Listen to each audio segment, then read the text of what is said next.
Alors tout au début du projet, il va nous falloir définir le besoin de notre client. Mais comment va-t-on faire? Comment va-t-on pouvoir être certain d'avoir bien passé en revue l'ensemble des besoins nécessaires vis-à-vis de l'ensemble des parties prenantes concernées? C'est ce que nous allons voir ici. Alors il existe plusieurs manières finalement de rechercher ce besoin ou tout au moins de le définir.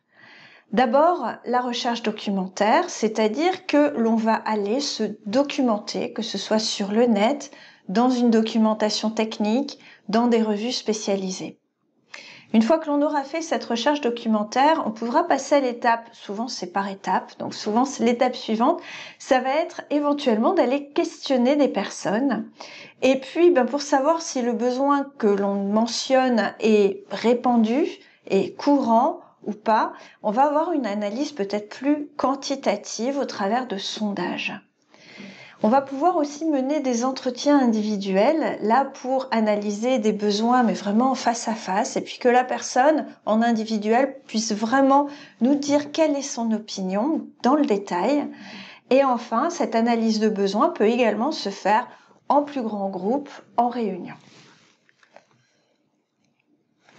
Alors, lorsque l'on va faire la recherche documentaire, on va pouvoir s'appuyer sur des sources externes.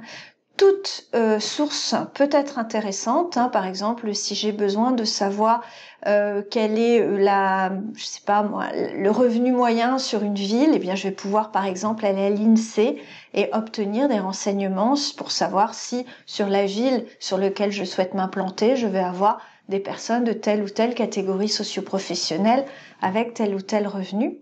Mais je vais pouvoir aussi utiliser des sources internes, puisque très souvent, par exemple, lorsque l'on installe un logiciel informatique, il y a un existant. Et en fait, je vais pouvoir m'appuyer sur les études préalables qui ont permis d'installer le logiciel actuel. D'accord? Pour ne pas forcément avoir à tout réécrire ou à tout réétudier, puis même pour me documenter sur ce qui répond aux besoins aujourd'hui.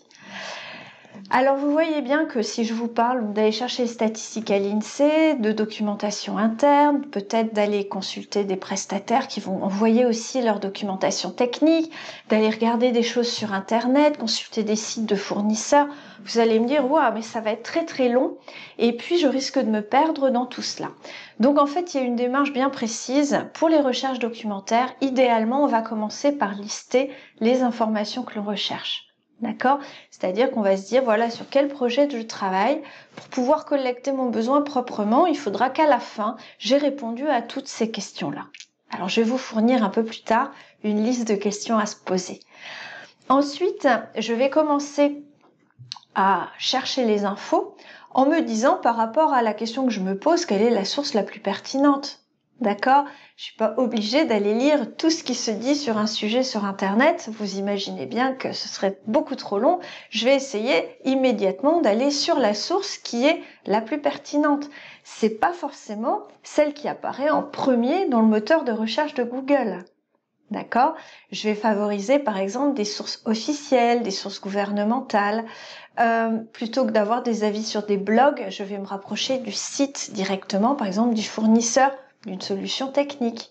Ok, ce sera intéressant quand même d'aller consulter les avis, mais peut-être dans un second temps, parce que l'avis il a pu aussi être écrit par un concurrent. Vous voyez, l'avis elle n'est pas forcément tout à fait objectif. Donc moi je vais aller chercher l'info vraiment à la source primaire. Puis je vais regarder également la date de publication de ces informations pour savoir si c'est toujours à jour ou pas. D'accord, là également une petite astuce.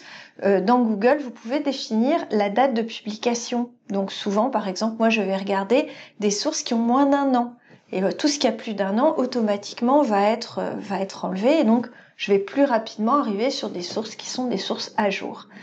Et puis, je vais également limiter le temps passé. D'accord? C'est-à-dire qu'on n'aura jamais fait le tour de l'ensemble des sources externes. Donc, je vais me dire, allez, je vais consacrer à la recherche d'informations, par exemple, 6 heures, découpées en 3 créneaux de 2 heures. Et au bout de mes 6 heures, j'aurai quand même une synthèse. J'aurai pas toutes les infos, mais j'aurai quand même une bonne idée du sujet sur lequel je suis en train de travailler. En complément des recherches documentaires, nous allons pouvoir questionner. Alors l'intérêt du questionnaire, c'est que de la même manière, j'ai bien listé les infos que je recherche. D'accord ? Parce que c'est sûr que par exemple sur un entretien, que ce soit un entretien individuel ou de groupe, ça risque aussi de partir un peu dans tous les sens. Alors que un questionnaire, ça va être quelque chose de beaucoup plus centré. Donc si je sais précisément ce que je cherche comme info, je vais pouvoir les lister et faire passer mes questionnaires. D'accord ? Bien entendu, je peux poser des questions ouvertes et demander par exemple à la personne quel est votre avis sur la solution actuelle. Et je vais lui envoyer par mail le questionnaire et puis elle va taper sa réponse, un petit paragraphe par exemple. Vous voyez bien que si c'est sur un grand nombre de personnes, ça va être compliqué à dépouiller. Ok, si j'ai 50 personnes qui m'écrivent un paragraphe, il va falloir que je lise les 50 paragraphes et que j'essaie de faire une synthèse. Donc c'est pour ça que quand c'est du qualitatif, on utilise plutôt des entretiens. D'accord ? Les entretiens individuels ou de groupe sont plutôt destinés à une analyse qualitative. Par contre, lorsque je veux avoir l'avis, par exemple, d'une manière quantitative, êtes-vous satisfait de la solution actuelle ? Pas du tout. Peu, moyennement, plutôt satisfait ou tout à fait satisfait. Vous voyez, c'est ce qu'on appelle une échelle. Eh bien là, ça va me permettre de l'envoyer à 200 personnes et de dire à la fin, eh bien les personnes sont satisfaites de la solution à 60%. Ça me donne un bon indicateur de départ pour dire oui, il faut changer. D'accord ? Je pourrais ensuite demander aux personnes, si vous n'êtes pas satisfait, quels sont les éléments perfectibles selon vous ? D'accord ? Le design du logiciel, les fonctions, quelles sont les fonctions manquantes, etc., etc.